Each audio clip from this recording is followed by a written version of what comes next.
All right, so are you ready to dive into something pretty cool today? Oh, yeah, always.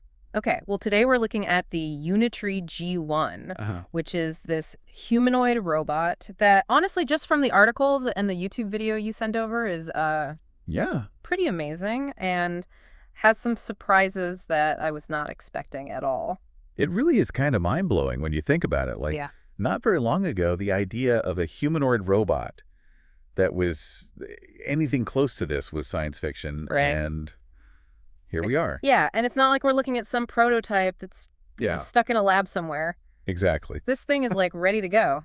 It sounds like they're aiming for mass production. Yeah, and they're really leaning into that, like that whole foldable design. Yeah. It just emphasizes how they're trying to bring it into the real world, you know? Yeah, like just put it in your closet when you're done with it. Right, exactly. Like how wild is It's that? crazy. And so, but it's not just about like the looks and Right. the folding and all of that. It can move. This thing can walk over 4 miles an hour. Yeah, faster than a lot of people can jog. I know that's faster than I can jog. I don't know about you. Not these days. Not these days, but it can jump, it can climb stairs, and it can even climb stairs that have stuff on them, Oh, wow. which is, I think, a really impressive Yeah. kind of, Yeah. Sign of its capabilities. yeah, exactly. And it's got these like 3-fingered hands, Like, which, I was kind of like, oh, 3 fingers, is that really going to be enough? And then you see it in the video and it can solder and it can flip food in a pan and yeah, and like delicate stuff too. yeah. Like we saw picking up like a little Yeah. tiny screw or something. Yeah. It's pretty amazing. So yeah, the dexterity is really impressive. Yeah. And it makes you wonder. Like we always see these robots and we're like, oh, that's cool. It's doing its thing. But, when you start to see something like that where it can actually manipulate its environment in a way that is recognizable to us as like, oh, that's Yeah. actually useful. Well, and at a certain point, it starts to beg the question Yeah. of like, Yeah. okay, what tasks could we delegate to this thing? Right. You know? Yeah. And then how does that change our Right. lives? Yeah, like if you didn't have to do the dishes anymore, you know? Right. Or cook or, Yeah, all basic. sorts of stuff. Yeah. Yeah. So, and it's not just bumbling around. Yeah. Like you can see it's got this LiDAR system and Yeah. 3D perception. self-driving cars. It's crazy. Pretty cool. Yeah. So it's like we're taking all this stuff that we've already seen in other areas and we're just putting it all into this one Yeah, exactly. big robot. It's like the culmination of like Yeah. all these different technological advancements. So we got this robot that's, agile. It can fold up. It can see what's powering all of this. So it's got like an 8-core CPU, a 2-hour battery life. Yeah. But honestly, to me, the most fascinating part is its ability to learn. Oh, yeah. Like it uses imitation learning and reinforcement learning.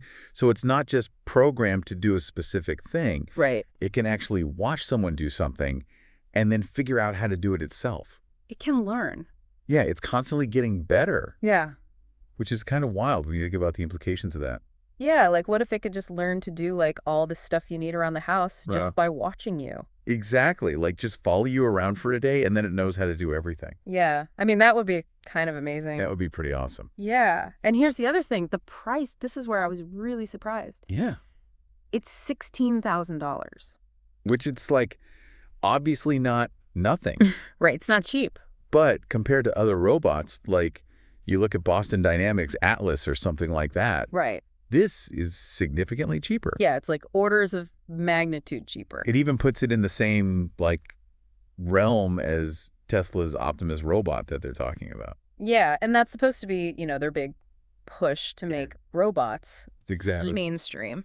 Yeah. So it's like Ah. this could actually be the robot that makes Yeah. humanoid robots accessible to more people. Yeah, I mean, it's still a lot of money, but compared to Right. what we've seen before. Yeah. It's like a fraction of the cost. Yeah. And before we get too excited about, having robot butlers and stuff, Uh-huh. we should mention that right now it's primarily a research platform. Right. Yeah. So it's not like you can go out and buy this and it's going to like fold your laundry and Not yet. make you dinner. Yeah. Right. But the idea is that this is going to help researchers and developers Right. Exactly. to figure out all the stuff that we're talking about, Yeah. So it's more about pushing the boundaries of what's possible Right. with robotics and, Yeah. exploring new algorithms and all that kind of stuff. So it's not just about the G1 itself. Right. It's about what the G1 enables. Exactly. And that could be huge. Yeah. That's what's really exciting about it, I think, is it has the potential to kind of accelerate the entire field Yeah, absolutely. of robotics. Yeah, it's pretty wild stuff, and we've only scratched the surface here. Yeah, we've got a lot more to dive into. So stay tuned. Yeah, stick with us. We'll be back with more on the G1 in just a bit. Sounds good. Yeah. We were talking about this being a research platform. Right. And it's so interesting to think about, what researchers could actually do with this. Yeah, it really is kind of like a whole new set of tools that they've never had before. Yeah, exactly. Like imagine testing new algorithms for locomotion or, Yeah. developing advanced manipulation techniques. Yeah. Like things that would have been incredibly difficult or expensive to do in the past. Yeah, because you needed a custom robot. Right, exactly. You had to build it yourself. Yeah. And now you've got this platform that's, Right. relatively affordable and, Yeah. and really capable. And the fact that it's more affordable, I think that's a huge thing because it means that more research teams Yeah. can get their hands on it. It democratizes access to this kind of technology. Yeah. And who knows what kind of, crazy innovations could come out of that. Right, like you could have universities, startups, Yeah. independent researchers all Yeah. kind of contributing to this. Yeah. It's pretty exciting. Yeah, definitely. But, we keep saying like, oh, potential this, potential that. What are some like concrete things Okay, yeah. that you think this robot could be used for? So, right off the bat, healthcare, I think, is a really interesting area. Okay. Like, imagine the G1 assisting nurses with, tasks like lifting patients or delivering medications. Oh, that would be huge. Just to free up nurses to do the stuff that really requires, a human touch. Right. Yeah. So it's not about replacing nurses. It's about Yeah. augmenting their capabilities. Right. And allowing them to focus on Yeah. the more specialized care. Yeah. That makes a lot of sense. Or like manufacturing, Yeah. the G1 could work alongside humans Oh. on assembly lines doing, repetitive tasks. Right. Or the tasks that are dangerous. Exactly. Yeah. Yeah, that's a good point. So it's like a whole new workforce is emerging. It really is. Mhm. And that's kind of, a little scary, Yeah, for sure. but also exciting at the same time. Yeah, it raises a lot of questions about like the future of work. Right. And, how we integrate these robots into society. It's not just about the technology. It's about how we use it. Right, exactly. We need to be thinking about the ethical implications, Yeah. the potential for job displacement. Right. And making sure that, the benefits are shared. Yeah, absolutely. And, speaking of benefits, one thing that really struck me was Okay. the potential for this to help people with disabilities. Oh, yeah, assistive technology, that's a huge area. Yeah, like imagine someone with mobility issues. Right. Having, a robot that can Yeah, just help them with everyday tasks. help them get around and, Yeah, give them a new level of independence Yeah, and freedom. It could be life-changing for a lot of people. absolutely. And, we've been talking about all this serious stuff, but we can't forget about Oh, yeah. the entertainment value. Yeah, remember those backflips in the video? Yeah. That was amazing. It was pretty wild. It just highlights the agility and, the entertainment potential of this thing. I mean, I could totally see, like, robot dance competitions or, Sure. robot, performances. I like Cirque du Soleil with Oh, robots. for sure. Robot, performance. Form. Yeah. So we got a robot that can work and entertain us. What can it do? Well, it's important to remember that this is still early days.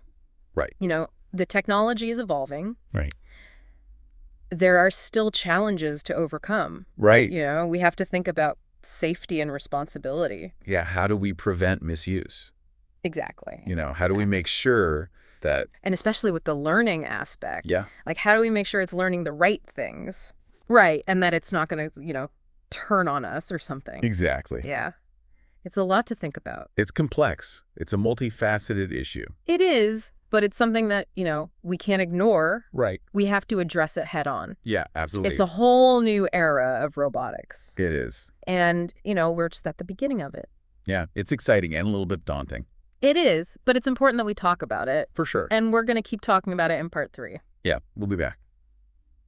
So, stay with us. Okay, so we've talked about what the G1 can do and how it could be used for research and for, helping people and all that. But Right. what's next? I mean, where do we go from here? Well, it really feels like we're just at the beginning, Yeah. The G1 is a big step forward, but it's really just a glimpse of what's to come. So you're saying, like, even better robots are coming? Oh, absolutely. Like, Mm. in the near future, Yeah. I think we're going to see some pretty amazing advancements. Like what? Give me an example. Well, for one, the physical capabilities of these robots are going to keep getting better, like faster, stronger, Yeah, even yeah. more agile. So like those backflips in the video. Yeah, that was just the start. Wow. We're going to see robots that can move in ways that we could barely even imagine. And what about those hands, like the three-fingered hands? Are those going to... Oh, yeah, those are going to get better too, like Mm. much more dexterous. So they'll be able to do even more stuff. Yeah, like imagine them assembling complex electronics or even assisting with surgery. Wow, that's kind of mind-blowing. Yeah, it's pretty crazy. And we've talked about AI, artificial intelligence. How does that fit into all of this? AI is really the key to unlocking the true potential of these robots. In what way? Well, as AI gets more advanced, these robots are going to be able to learn much faster, adapt to new situations more effectively, even solve problems in ways that are more similar to how humans think. So it's not just about them being able to, do physical tasks. Right. It's about them being able to think for themselves to some extent. So like a robot that can actually understand what you need and help you. Exactly, like a true partner, not just a tool. Wow, that would be amazing. Yeah, it would change everything.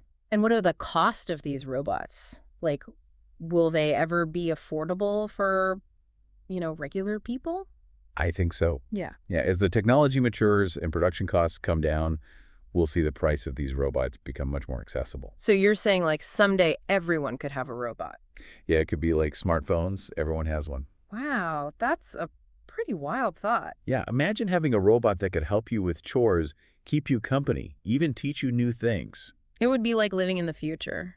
It would be the future. But with all this exciting stuff, I mean, there are some things we need to be careful about, right? Oh, absolutely. Like we've Yeah. talked about the ethical implications, the potential for job displacement, but there's also the issue of safety and responsibility. Yeah, like we need to make sure these robots are used for good. Right. We don't want them to be used for harmful purposes or to violate people's privacy. And with AI getting more powerful, we need to make sure that these robots don't, learn the wrong things. Exactly. We need to be very careful about how we design and train these systems. So it's not just about the technology itself, it's about how we use it. Right. It's about making sure that we use it ethically and responsibly. That's a lot to think about. It is, but it's a conversation that we need to have. Yeah, we can't just ignore these issues. No, we need to address them head on. Well, this has been a fascinating deep dive into the world of humanoid robots. It has been. And the Unitree G1 is a really exciting example of what's possible. It really is a game changer. And who knows what the future holds, but one thing's for sure, it's going to be interesting. That's for sure. Thanks for joining us on this journey, and thanks for listening.